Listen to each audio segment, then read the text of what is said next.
Get ready for sports news and entertainment. All right, here, your 7 minutes with Simmons starts right now.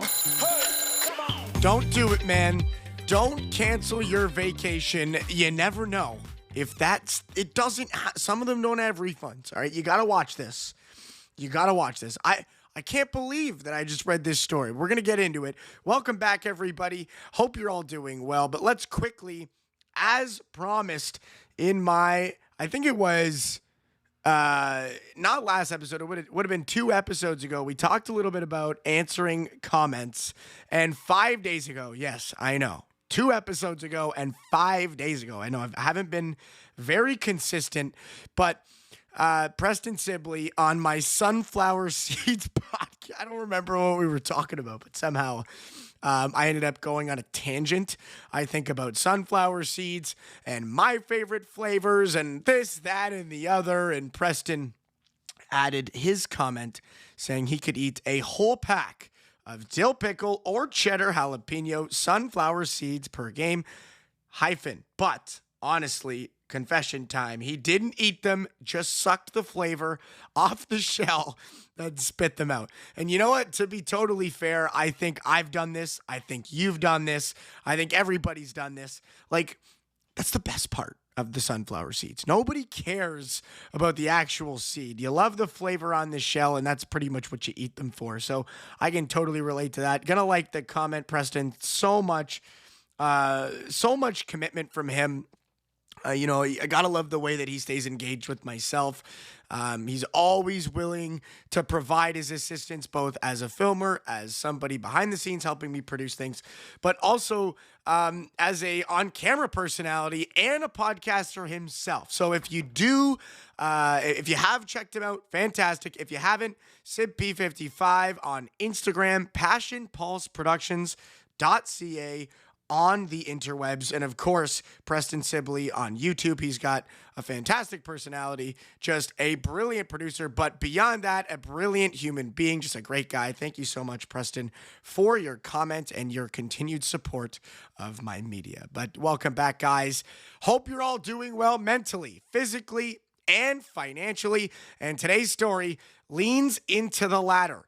We're talking a bit about the importance of fiscal responsibility and financial health and how important it is to pay attention to the things that you spend your money on. Now, I know that in my generation, we tend to rapidly skip through the terms and conditions, not really something that we focus on too much, but it's important. It's important to know what you're paying for. It's also, in the case of this particular story, important to know what you're not paying for, what you're canceling subscriptions for, and what you can expect to get back. And this story talks about a travel booking mistake that is just heartbreaking. And, it's all about this Ontario couple hoping to celebrate their first wedding anniversary, and they wanted to do it in Jamaica. They found themselves out over $4,000 after they made a mistake in the trip booking process. Now, the couple from London were attempting to book a resort stay with flights included back in March. And right after they booked it, they realized that it had included the hotel option. So they weren't looking for that. I think they were just looking for something with the flight packages to and from both ways. And they realized that's not what they wanted. So they were going to cancel it. They were going to rebook it appropriately based on what they were looking for. And they saw that after they had canceled it, it was non-refundable. And she was utter shock to the Hazmatali family. $4,100 out for that hotel stay without the refund. And they said because of this massive loss for them, I mean, $4,100 is a lot of money to a lot of people. They were unable to book the resort again and ended up having to stay home. So really sad story.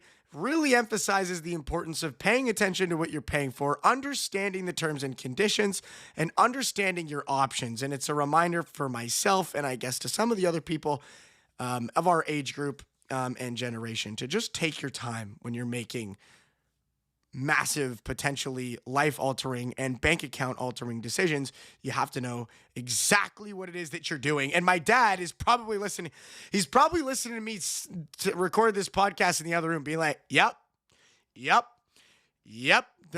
He's like, this rings a bell for me, and probably for a lot of other kids, man. Your parents have probably told you the same. You don't sign anything. You don't press anything. You don't agree to anything without understanding what you're agreeing to. And I just thought that was an interesting story, but really sad for them. They didn't get to enjoy their vacation. A happy ending to the story, though. CTV and a travel agency actually reached out to the resort since this story has kind of picked up a little bit of traction, and they were able to secure a one-time courtesy refund for the couple. So they're planning hopefully another honeymoon, which is fantastic for them. They get to finally celebrate their wedding. So congratulations to them on a successful refund and a successful marriage, and hopefully a very happy life ahead of them. But tons of I think about vacations all the time. I think about honeymoons and places I want to go. I'd love to go to Egypt. That's on my list. Tons of places in Asia would be great. I just recently was watching a stream the other day. I think it was iShow Speed Stream, showing the Staircase of Love, or as they call it, the Love Ladder. It looks incredible. Basically a 15 to 20 story staircase that climbs into thin air, which is terrifying. I'm thinking, what if it's raining out there, how slippery would that thing be? I mean, how far up would you go? How would you trust it? I think I'd probably get maybe somewhere halfway up it. But if you've never seen this thing, search it up. Love Ladder. Terrifying, man. Terrifying.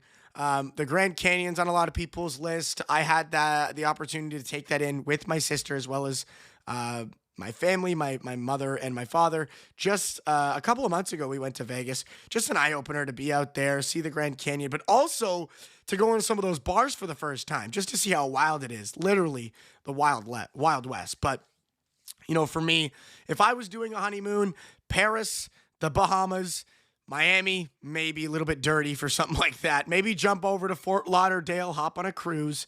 Anything through the Caribbean would be great. And I hope to the Hospitality family that they find their honeymoon, find somewhere fantastic to go. I'm really glad that they got that refund, and hopefully they can apply it to a vacation that's just as beautiful as the ending of this story. Thank you guys so much for joining me here on episode 41. I apologize for my continued absence on this podcast. Like I said, I want to continue to make content for you guys on this show. I really love doing it, and we'll see if I can make it more of a regular occurrence for you guys.